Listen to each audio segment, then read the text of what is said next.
Hello, everybody. Welcome to another episode of the Lit Podcast Live Tuesday Night Tea. I am Juana Laus, your host, and I'm so excited to be here. I'm waiting for a few to come on. Hello, Mother. How are you? I see you were waiting on me. I know I was 2 minutes late.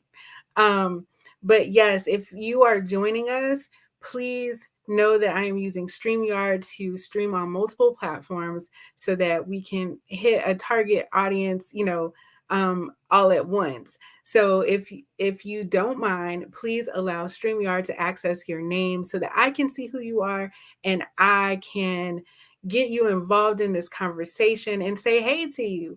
So please come on in and let them see who you are so I can see who you are. And this week we are still talking about narcissism. So this last week was like a little bit off the chain for me. Like there was so much information. So that's why we decided to have a second, this part two of Am I Dealing with a Narcissist? So there's so much information on social media, so much information just in general about narcissism. And as I said last week, this was like a trending topic. People are just calling people narcissists and saying, my husband's a narcissist, my wife's a narcissist, and my partner or whoever. I've even seen things now where they're saying my parents were narcissists. So hey, Valerie, how you doing? But yeah, so this is like a big buzzword, in social media. And I just wanted to give you guys some good information and clear up some misconceptions or, just some other thoughts about it and invite you to converse with me on this topic. So I'm going to go ahead and get started because it is 8:05 and I always try to start at 8:05. So we got two people on and I'm okay with that because you know what? Oh, some more people are coming. See there? Um, it's okay because this information is going to be for somebody. And if it's not for you, please share it with somebody. And see, they're all coming on now. See? but but yeah, this is just some good information. And I'm just being obedient with what the Lord tell me, because if one person here and one person can change, then that's all that matters to me. So I don't really care about how many people come on. But anyway, without further ado, last week we started off talking about narcissism, and I told y'all what narcissism was, right? Well, what is a narcissist? So I explained what a narcissist was, and just as a reminder, um, to be considered a narcissist, it's actually a clinical diagnosis, right? Or I'm going to use the people first t- um, talk, and that would be a person with narcissistic personality disorder. So it's actually a personality disorder that we use in our big book that we do diagnose people with. So it is a personality disorder. However, there is a difference between narcissistic personality disorder and narcissistic traits. So the things that I've been talking about is the traits more so, because we do go into all this like, oh, I'm living with a narcissist. But most of the people, we can't really call them narcissists, right? They can be exhibiting traits of narcissism. And I think to some degree, we all have some traits, of personality disorders, traits, again, traits, not diagnosing. Okay. Um, and disclaimer, yes, I am a licensed professional counselor, but this in no way is considered to be any diagnostic or clinical treatment or help for you. I'm just trying to bring awareness about mental health. And hello, coach. How you doing? Awesome session this morning on the Breakfast Club. So yeah, if you guys want to get over on Tuesday mornings, you can catch Coach Brian in the Reset Academy. Okay. So as I was saying, there's a difference between the narcissistic traits and narcissistic personality disorder. Okay. So a narcissist is actually someone who has been diagnosed with narcissistic personality disorder. And they tend to have an overinflated ego, a lack of empathy for others, and an intense need for excessive attention and admiration from other people. And so all of this comes from having a fragile self-esteem. Okay. And it can also make the person explosive and hostile, especially when criticized. All right. So that, I hope, sums that up a little bit so we can get on with the new stuff. So last week I also told you about 6 or 7 signs that you might be um, dealing with a narcissist type person, or in a relationship, or even if some of these are your parents or friends. So number one was you don't feel connected to them. And I'm not going to go into detail about these again this week. If you want to know, go back and watch last week's video so that you can see a little more in depth about those traits. Okay. So you don't feel connected to the person. You're gaslighted by them. They love bomb you. That was one of the like moments that we had when we talked about love bombing. They hold grudges. They use triangulation. They try to control you. And I can't remember or not if we talked about number 7, which was they isolate you. So I'm going to go ahead and start talking about that one and then move on to the rest of them. So they isolate you. So narcissists can't keep up their facade, right? That perfection type idea that, like this, like I'm living in a glass house and everything is perfect, right?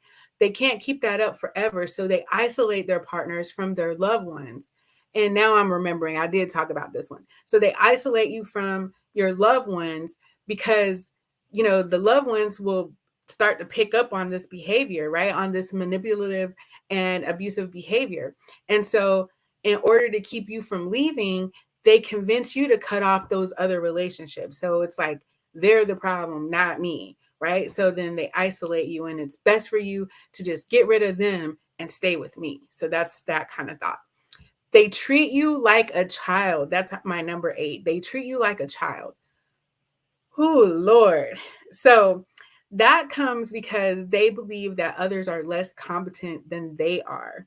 And so because of this, they often use what's called infantilization. So that means that they might treat you as if you were a child or an infant, like you just don't know, right? And they have to take away your responsibilities or talk down to you in a demeaning way or condescending way, or limit your ability to perform simple tasks because you know what, you just can't get it right. I know better, all that kind of stuff. Number 9, they call you names and put you down. So a narcissistic person will often call their partners, or, again, if it's not your partner, it could be your parent or a friend, right? They call them names. So they'll call you names or highlight your weaknesses in such a demeaning way. And so over time, this convinces you, the person, that you aren't worthy of being treated any better. So you start to believe this narrative about yourself, even. And so it can start out very small, but also they might make it like a joke, like I'm just playing or whatever, or you might not even take it seriously. You'll take it as a joke, but then it actually starts to build up in frequency. So that means more often, and intensity worse, right? So it's coming more often and worse things are being said about you, okay? And then you just kind of get used to it, unfortunately, right? And that's what happens a lot of times, like in those domestic violence type situations. All right. Number 10, I have they feel impossible to please. And like I'm saying, not all of these are just signs, okay, y'all? Because sometimes you could just be in a relationship or have a relationship where it's just like nothing you do is good enough for that person. And so that's what this kind of feels like. It feels like it's impossible to please these people. something like in football, they move the goalpost, like, it's like that. Moving the goalpost is what we call when somebody changes the rules of the situation midway through, right? So you say, okay, this is the level I need to get to, but then they raise the bar to a higher level, right? And it's like, dang, so I'll never make it to where they want me to be, right? And so, in order to keep another person from succeeding or meeting their expectations, that's what they do. They change the rules midway. All right. And so, that's also because they need that validation. So, the narcissist needs that validation. So you need to seek their approval. Okay. And then that maintains their authority over you as the person. My number 11 is they are always talking about themselves. You had that one friend that you try to talk, and you're like, hey, I need some help. And then next thing you know, it's all about them, right? So that's kind of what we're talking about when we're talking about that. So because they are solely focused on themselves, they will often incorrectly assume that everyone else is interested in their thoughts, their feelings, their desires, and all the things, right? So they might talk about their opinions in an appropriate, I'm saying in an inappropriate, right? Lengthy detail. So they just go on and on and on. And you're like, whoa, like I'm ready to stop this conversation. But they also fail to realize that your viewpoint deserves to be heard. So you don't even get a word in edgewise, right? So because of this, conversations often feel one-sided with when you have them with narcissists, and others are rarely permitted to contribute anything substantial to the dialogue because they'll just kind of take over the conversation. And I want to shout out a couple people. Hey, Michelle. Hey, Ryan. Hey, Damon. Hey, Miss Mary. Good to see you all. Thank you for joining. And our number 12, right, is they never seem happy with your present life. So another diagnostic criteria for narcissistic personality disorder is a preoccupation with fantasies about being successful, wealthy, powerful, beautiful. So it's like never enough. I'm just not ever good enough, right? Like I'm not rich enough. I don't have enough money. And that comes from like being preoccupied with the possibilities of this big grand future. So remember, one of the key traits is grandiosity, right? Or grandiosity, however you say that. But so they think about this possibility of this huge grand future that they may have. And it seems like they're dismissive or unappreciative of the current life that they have, like with you, because maybe if I was with somebody else, I could be further along than I am now. You holding me back, kind of thing. You're not saving enough. We could have had a bigger house, all that kind of stuff. Okay. So number 13, they fish for attention and compliments. I like this one because it's like I encountered this with people, and I like that it's called they fish for attention and compliments because of the lack of self-esteem that a narcissist may have. It keeps them, excuse me, from seeing the positives within themselves, right? So then that's where they make compliments they make comments or statements so that you can say like, no, that looks good, or that you cooked that thing, it was so good, because they rely on others to build them up with those positive comments, right? So that helps them when they receive it from others. And so a person will often fish for these compliments or ensure that all attention remains on them. Okay. So they also continue to engage with those people that provide them with that praise and favorability. So when they don't, then you're gonna get treated negative. right? So if you don't agree with them, you don't give them those compliments, you don't do all that stuff, then they cut you off. That's bottom line. They just cut you off, right? So that's what they look for. They look for you to, they put those situations or statements out there so that you can compliment them, right? Number 14, they are highly reactive to criticism. This is a big one. And this is like, you know, when you have these people that you're dealing with and their comments, any comments that are perceived as negative or critical will feel like a direct attack to them, right? You're like, I wasn't even trying to make this personal, but that's how they become defensive because they take it as an attack.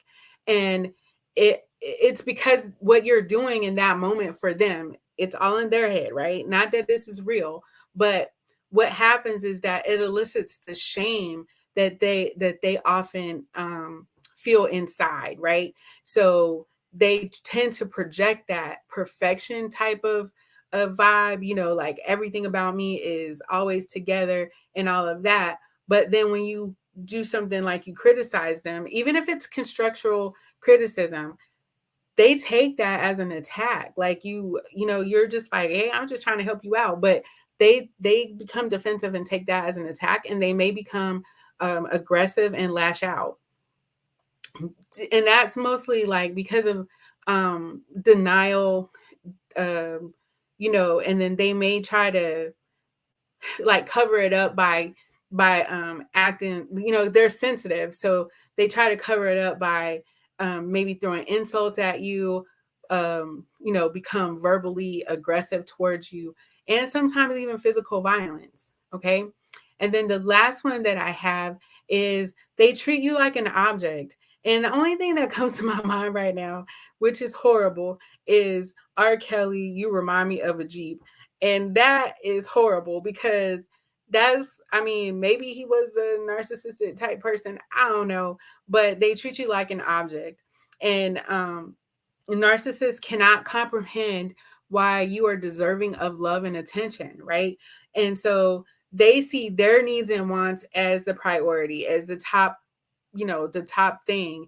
And so they will often ignore you or your desires, right? And so this can result in you feeling like a thing within the relationship with the person instead of a person. Okay. I hope that you understand some of those. And so remember that this isn't just about like in marriage or like in a relationship, but it's also some of these traits can be like from your parents or friends. Okay. Um, so the next thing, let me check back because I've been looking at my notes. Hey, Charina, she's on there. Hey, cousin, my cousin Toady Frog's in the house. Um, so let me see what else. I have wanted to share with you about some more things. Do y'all have you like? I want you to. I mean, you don't have to say, but I just want you to think about some of the traits and things that I've been talking about. You know, these 15 things that I went over, is it something that sounds like people that you know? Like, so the real question is, am I dealing with a narcissist, right? So do you have a relationship, whether it's a friend, a coworker, even, you know, some of that, like, are you dealing with these people, you know? So the other thing I wanted to talk about was some different type of narcissist, right? So I'm saying right a lot. I don't know what's up with that. But anyway, these are not, you know, what I want you to know, these are not actual diagnosis, okay?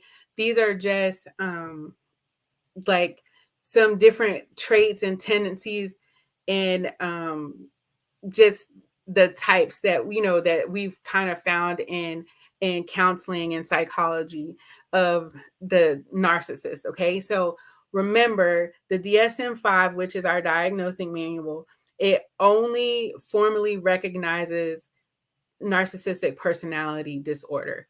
It does not recognize these subtypes, but I just thought they were interesting, so I wanted to share, okay? So The first one I have is an overt narcissist. And this is and it's OVERT, overt. Okay. This is the one that you mostly identify with, that when you think about a narcissist, it's this person, a grandiose, it's like grandiose thoughts. They fit the, like, um let's see, they typically present as being like self-important, they're more arrogant, they're boastful, they're extroverted, so they're always like live and just big. When they come in the room, they're big. Okay. Grandiose narcissists will also display a pattern of superiority and pretentiousness, and it may differ from just a typical narcissist. Okay. They crave excessive praise and admiration from others, and they flaunt lavish lifestyles. So that's the one that you probably think of when you hear the term narcissist. It's that grandiose one. Okay. Covert narcissist is basically like the opposite of the grandiose one. Okay. Because obviously it's overt and covert. Okay. So a covert narcissist, or also known as a vulnerable narcissist, they're harder to spot because they're more quiet people. They seem to be more shy and reserved. Um, they also like they seem to be a little more insecure, and they can get upset easier. Okay. And so that, especially, like, they'll show those shyness and that introverted self more so when they feel insecure. They may appear as moody, needy, and brooding types. So they just, it's always been, kind of just ho hum, woe is me kind of stuff, right? Vulnerable narcissists tend to be more introverted, insecure, and extremely sensitive to criticism. So they're a little more sensitive to criticism than others. And so this form of narcissism can be difficult to identify because they hide their true nature behind these facades of self-doubt and self-consciousness.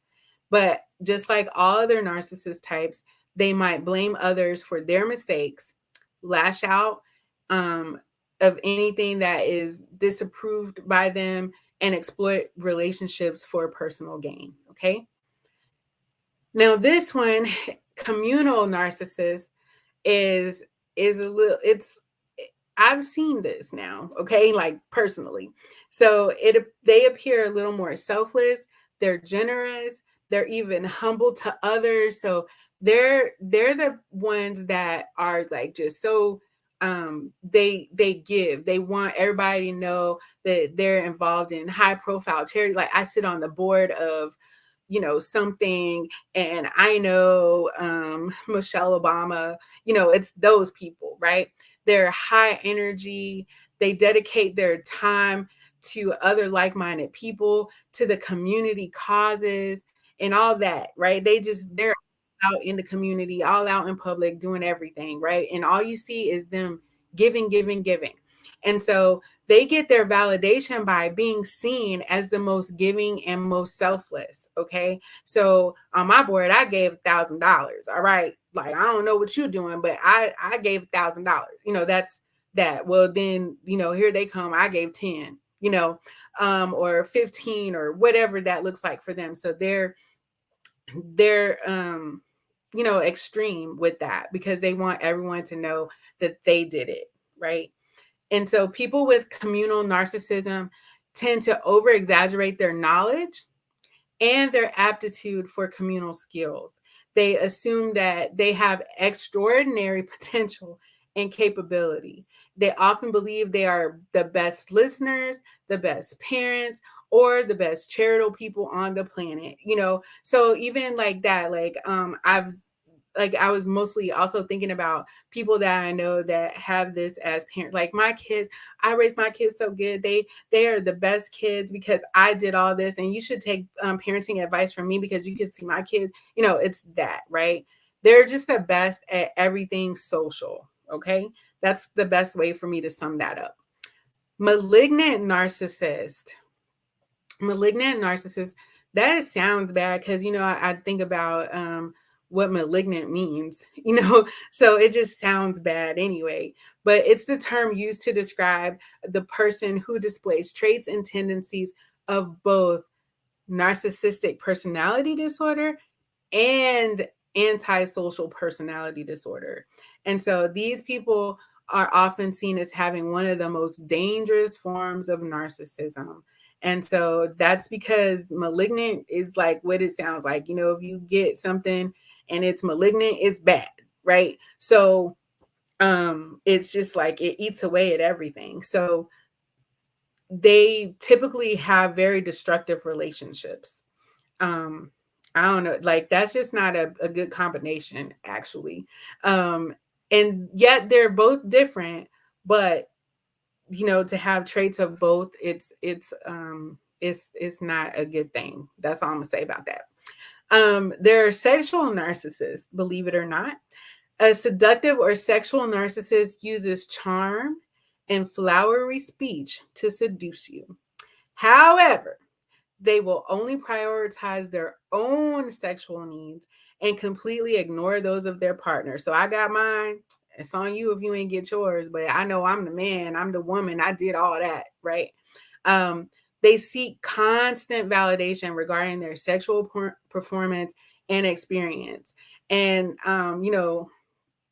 I don't want to get all into it, but just imagine, you're in a sexual relationship with someone, and then you like that. I put that down, right? And I don't want to get too vulgar, but yeah, that's pretty much what that sexual narcissist does.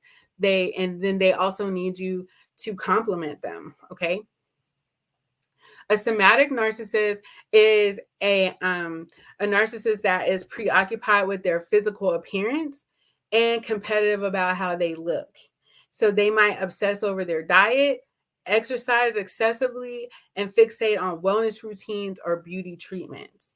A somatic narcissist will use their body or sex to get what they want, okay? Because those I guess that's more like when they, I look so good kind of thing. So they're self-absorbed in how they look. I got 3 more, y'all. So a spiritual narcissist, interesting. A spiritual narcissist uses spirituality to fill their narcissistic supply. They believe that their beliefs are superior and may use scripture to manipulate others.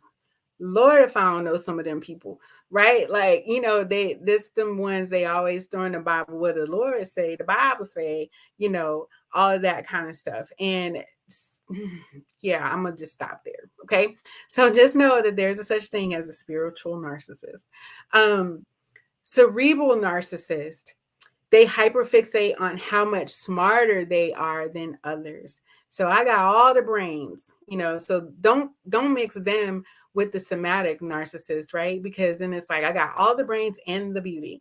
So cerebral narcissists, they may use technical terms like stuff that them people, I use basic words. Yes, am I intelligent? Yes, I've gone to school. I have some training. I can get some intellect on, right?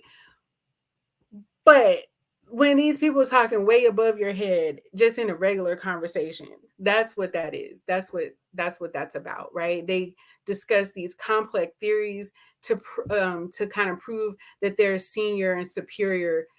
Their intellect is senior and superior over yours, right? So then the last one I have is vindictive narcissist. A vindictive narcissist is often offended and hurt by boundary setting from others. So remember, I know that I've talked about boundaries plenty of times. So remember, boundaries are for you, right? My boundaries are for me, they ain't for you. So a vindictive narcissist, they get mad because I set boundaries. So that's basically what that is. So they seek revenge to harm you and to get back for rejecting them. So if they start to feel rejected, they remember, like when we were talking about the overt narcissist, right? You criticize them a little bit, they're gonna get mad, they're gonna get you back. So that's what a vindictive narcissist is. And so that is pretty much all of the the extra stuff, like the different types of narcissists that that we can kind of encounter. And remember, you don't have to, like, people, they can be a combination of these, because remember, it's just narcissistic personality disorder. These are just some fun, I'm saying fun subtypes, but it's not really anything fun. But yeah, it's just some common ones that we see that people tend to be more of, or more like. And so next, I want to wrap this up so that we can kind of be done with this narcissistic stuff. How how can you help someone, if this is like what you're dealing with, right? And then we'll go. So, how to help a narcissist? The best thing to do is remain empathetic to them. So remember, you have compassion, you have empathy, and so you show that toward them.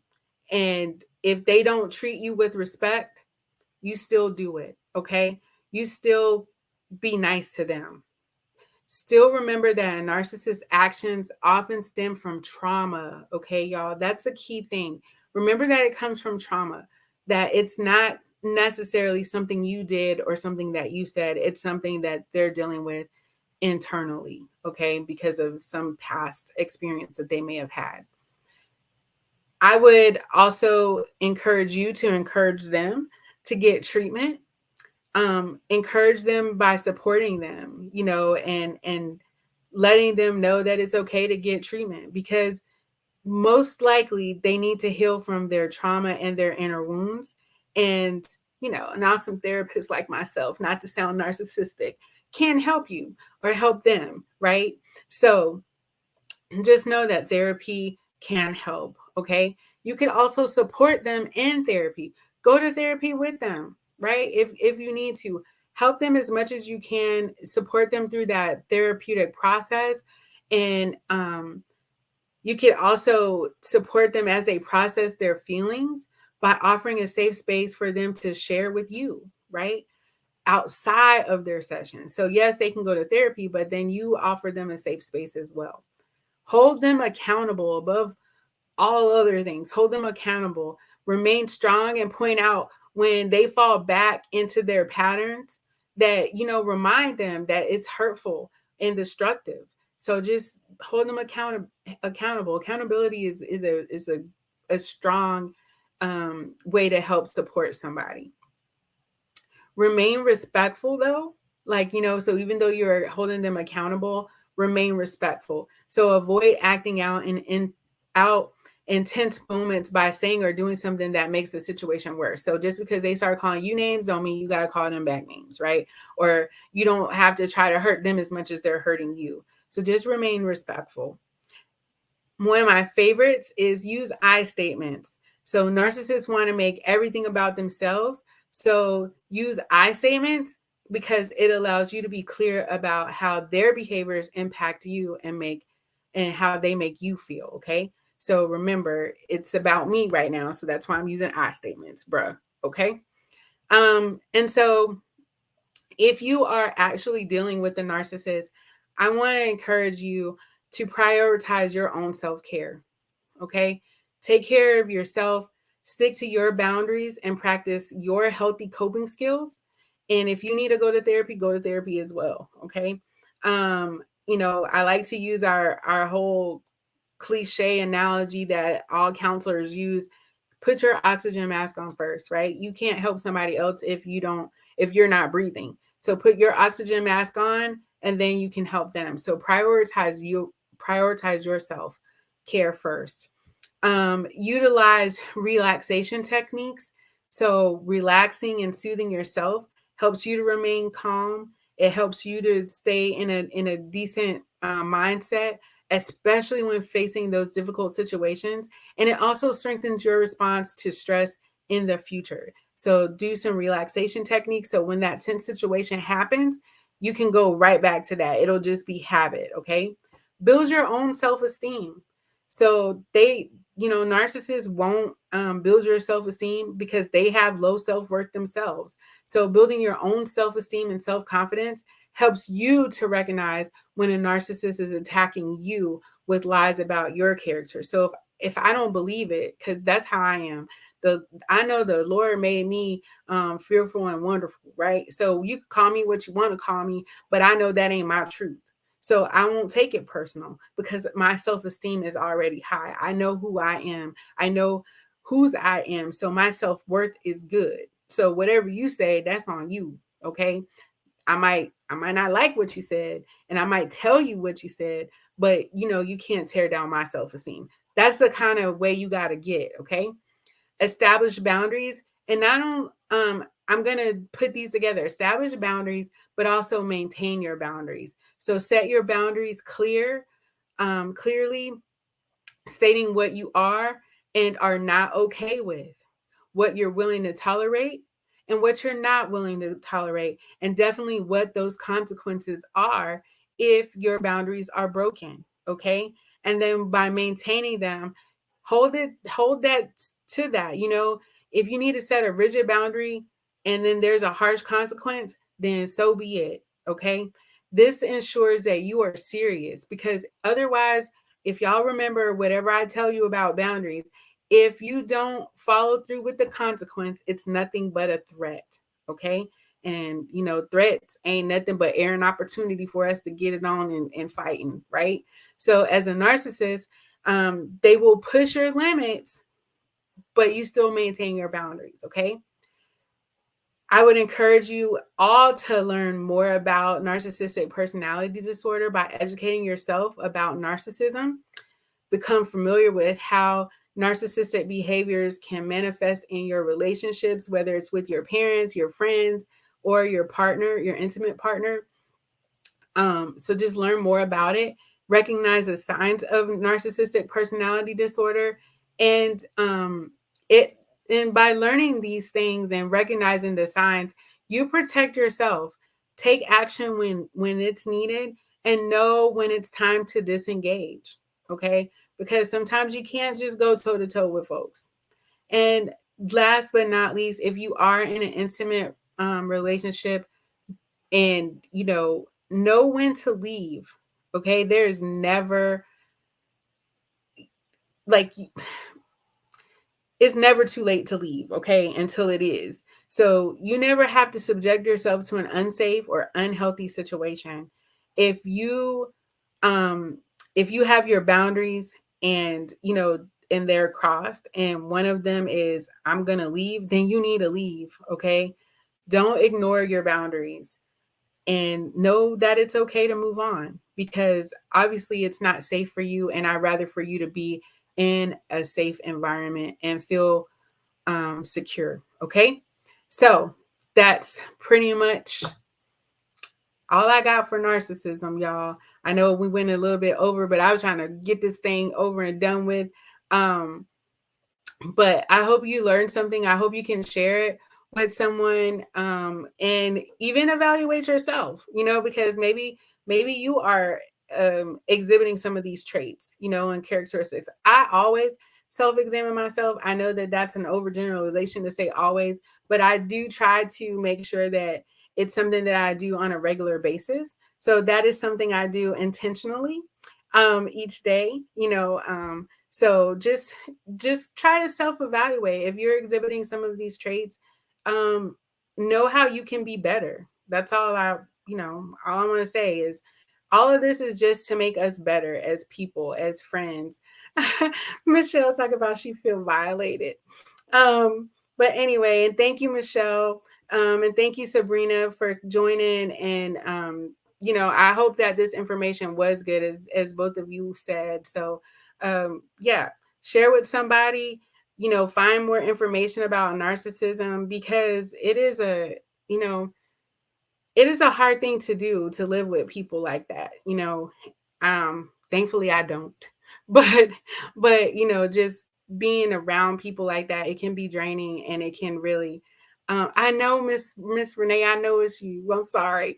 Um, but yeah, just know that you don't have to put up with that stuff, and you can help them And another key thing that I did say is that it typically comes from trauma. I believe everything comes from trauma, right? You just don't have anxiety because you woke up one day and you got anxiety. You don't just have depression because you just woke up one day and you have depression. So it's the same thing with these personality disorders. They develop most likely because of some type of trauma. So that's why I encourage you to get treatment. And again, my disclaimer, this is not meant in any way to be any replacement for treatment or seeking professional help. But as always, thank you all for joining, and I will see y'all next week. As we leave, you know what we say: I'm here, it's now, and y'all, thank you, Lord, I'm alive another day. I will see y'all next week.